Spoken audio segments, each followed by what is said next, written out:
Alam na ng mga ka-DIYer natin 'to, mga DIY solarista, no. So ito yung LVD o low voltage disconnect. So ang input nito voltage is 13 to 36 volts, no. Walang problema. Ito yung input, ito yung output. So kung ano yung in-input mo dito, yun din ang output na mangyayari dito. So sa ngayon, relay ang ilo-load natin dito.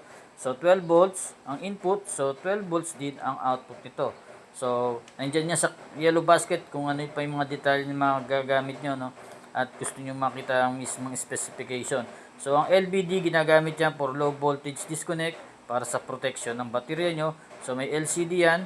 Then, ito yung button ng left at saka right.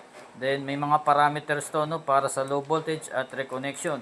Then, LED red, yun yung indicator na merong supply na lumalabas dito sa mismong terminal block natin. So yan, dalawang terminal block, LCD display, then monitoring LCD.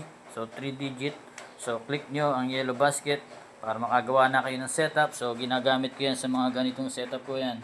So gumagawa ako, then gumagawa rin ako para sa iba.